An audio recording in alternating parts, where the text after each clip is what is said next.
8월 9일 아침 저희들에게 주시는 하나님 말씀은 신명기 23장 15절부터 25절까지 말씀입니다. 말씀을 함께 봉독합니다. 종이 그의 주인을 피하여 내게로 도망하거든 너는 그의 주인에게로 돌려주지 말고 그가 내 성읍 중에서 원하는 곳을 택하는 대로 너와 함께 내 가운데 거주하게 하고 그를 압제하지 말지니라.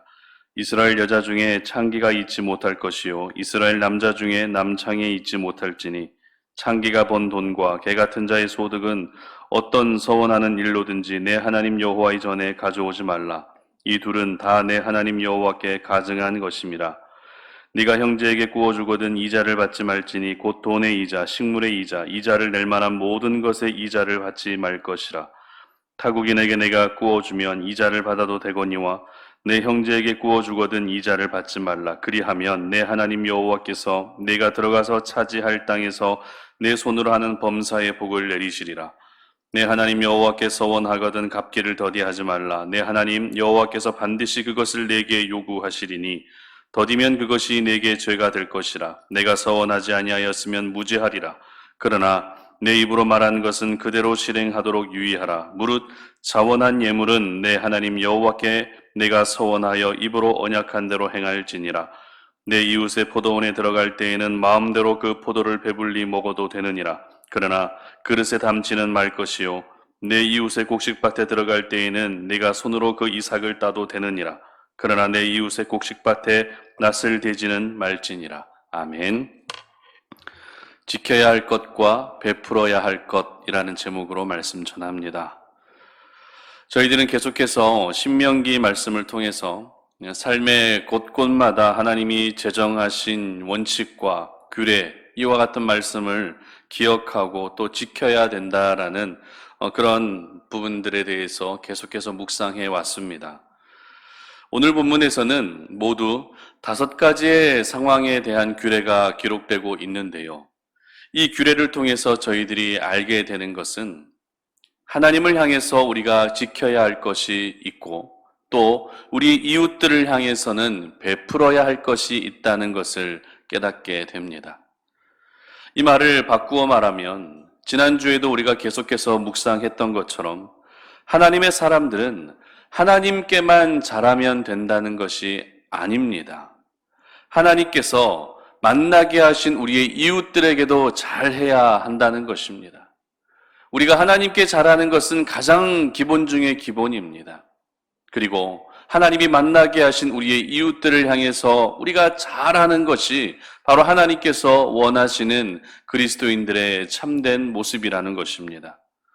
오늘 본문에 기록된 이 5가지 상황에 대한 규례를 우리가 살펴보면서 하나님을 향해서 지켜야 할 것은 무엇이고 또 이웃을 향해 우리가 또 베풀어야 할 것은 무엇인지 잠시 생각해 보겠습니다.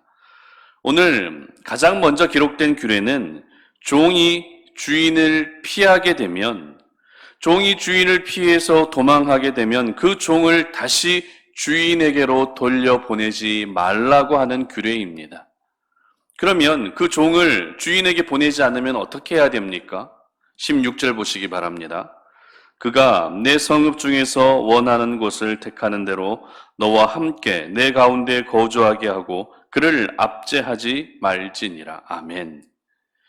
종이 주인을 피해 도망했다라는 상황을 보게 되면 여기서 몇 가지 사실이 전제되고 있다는 것을 발견하게 됩니다. 먼저 종은 이스라엘 백성이 아니라 바로 타국인, 이방인이라는 것이죠. 왜냐하면 같은 동족을 종으로 삼는 것은 율법에서도 금하고 있었기 때문입니다. 그리고 이 타국인 종이 주인을 피해서 도망 나왔다는 것은 아무 이유 없이 도망 나왔겠습니까? 그렇지 않겠죠. 주인으로부터 끊임없이 고통과 괴로움을 당해 왔기 때문에 도망 나왔다라는 사실을 저희들은 깨닫게 됩니다. 당시 고대 사회에서는 이방 민족을 종으로 삼는 것은 흔한 일이었습니다. 그렇기 때문에 오늘 본문에 기록된 이와 같은 상황 역시 빈번하게 일어나고 있었다는 것을 발견하게 되죠. 그런데 이렇게 도망 나온 종들을 주인에게 돌려보내지 말고 직접 그 종을 받아주라고 오늘 말씀을 하고 있다는 것입니다. 이것을 반대로 생각하게 되면 그만큼 도망 나온 종들을 받아주는 것이 아니라 다시 주인에게로 돌려보내고 있었다는 그런 일들이 너무 많았다는 것을 알게 되는 것이죠. 그렇다면 여러분 생각해 보십시오. 주인을 피해 이 종이 도망 나왔는데 다시 주인에게로 돌아가게 되었다면 그 종의 인생은 어떻겠습니까? 주인이 그래 내 종아 다시 잘 돌아왔다. 내가 너에게 잘해주겠다. 이렇게 하겠습니까? 아니죠. 도망 나간 그 종을 더 심한 고통과 괴로움으로 몰아갈 가능성이 있었기 때문에 그 종의 인생은 더욱더 괴로워질 수밖에 없었던 것입니다. 그래서 하나님께서는 주인을 피해 도망 나온 종을 향해 자비를 베풀어 줄 것을 말씀하고 계시는 것이죠.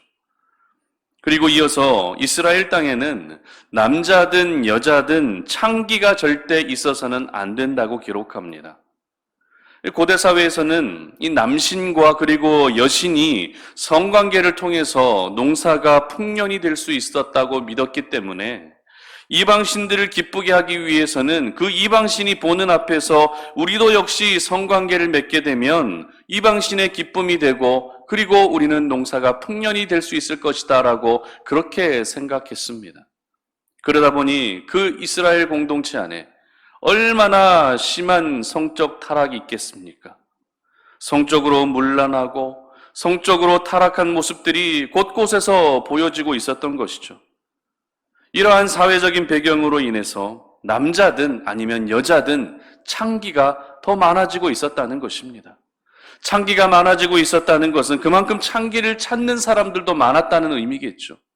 창기를 찾는 사람들이 많았다는 것은 더 나아가 이방신을 섬기는 사람들도 점점 더 많아지고 있었다는 것을 알게 됩니다. 그렇기 때문에 하나님께서는 이스라엘 백성들 가운데에서는 거룩히 구별받은 이스라엘 백성들 가운데에서는 절대 창기가 나오게 해서는 안 된다라고 말씀하시는 것입니다. 그리고 이어서 창기가 번 돈은 결코 하나님께 드릴 수 없다고 말씀하십니다.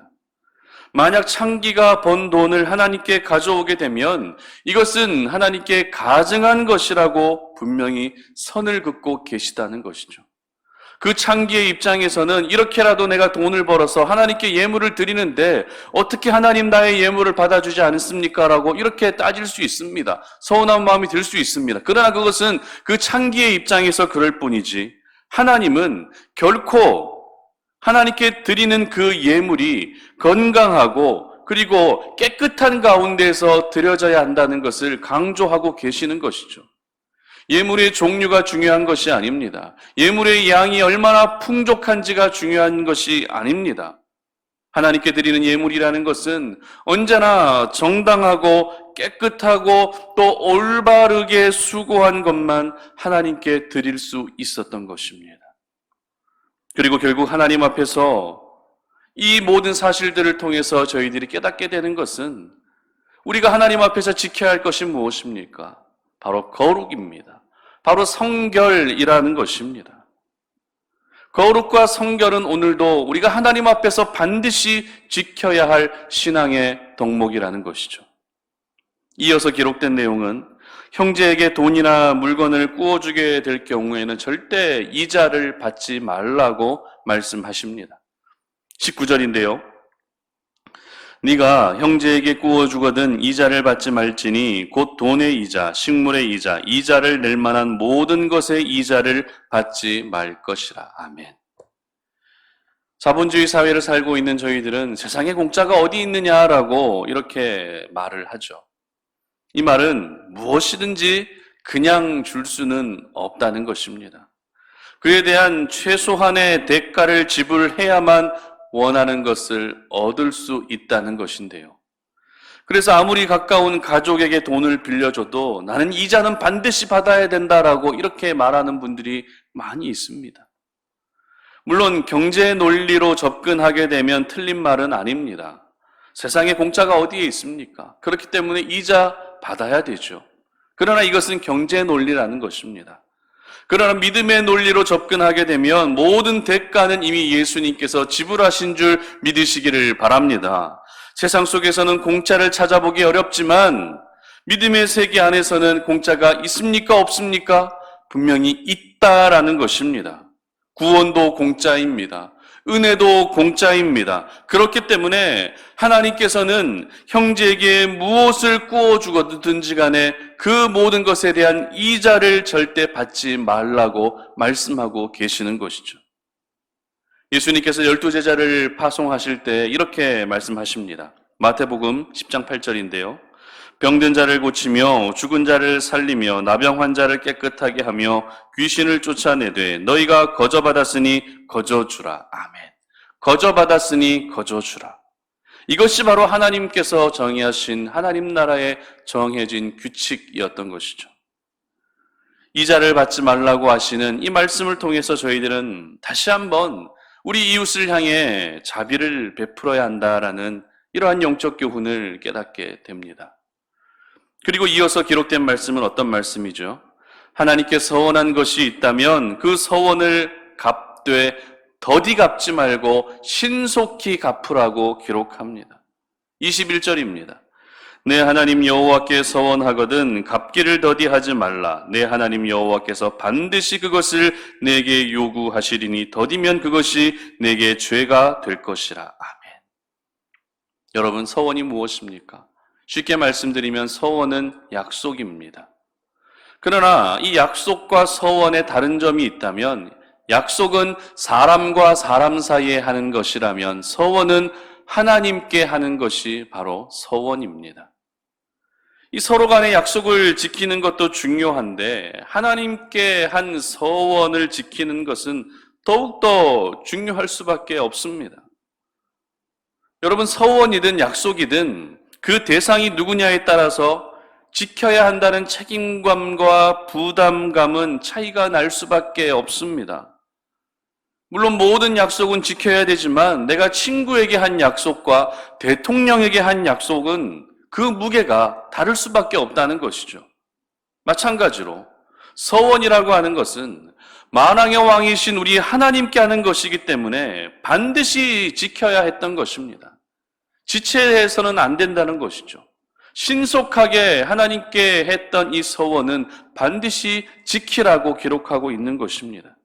그러므로 이 서원에 대한 규례를 통해서 저희들은 오늘도 우리 하나님께 내가 만약에 서원한 것이 있다면 그 서원한 것에 대해서는 반드시 지켜야 한다는 사실을 깨닫게 되는 것입니다.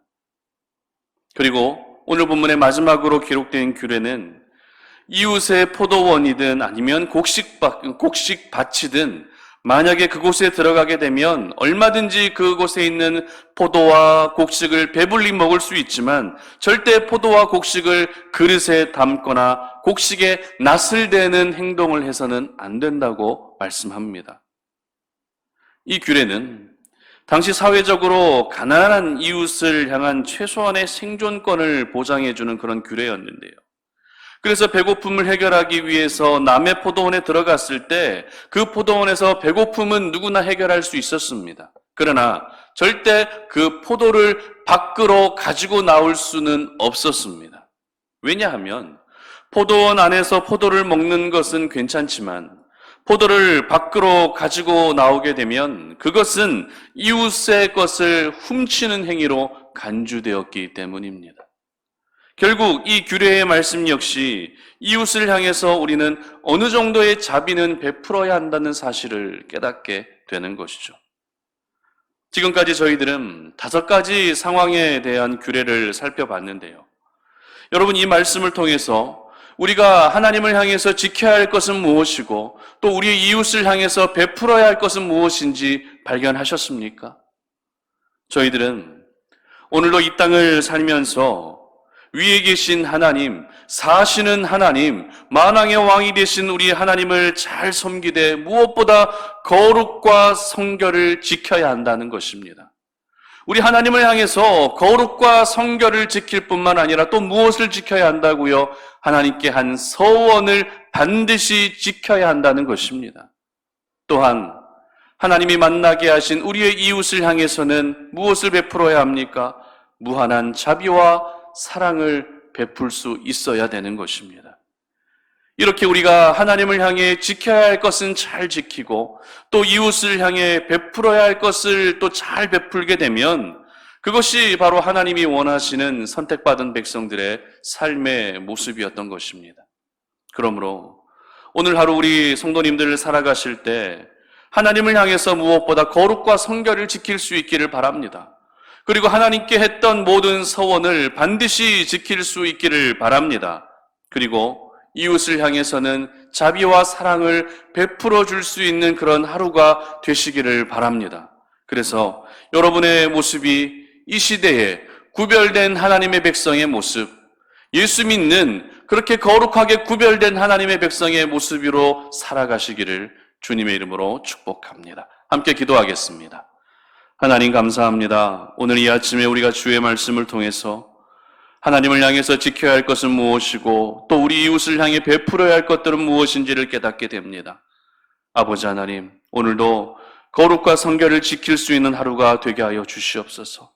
하나님께 올려드렸던 그 서원의 약속을 반드시 지킬 수 있는 하루가 되게 하여 주시옵소서. 뿐만 아니라 하나님께서 만나게 하신 우리의 이웃을 향해 자비와 사랑을 베풀어 줄 수 있는 그런 귀한 하루가 되게 하여 주시옵소서. 그래서 우리의 모습을 통해 하나님의 나라가 더 확장되게 하시고 우리의 모습을 통해 하나님의 형상이 세상 가운데 비추어질 수 있도록 도와주시옵소서. 감사드리며 예수님의 이름으로 기도드립니다. 아멘.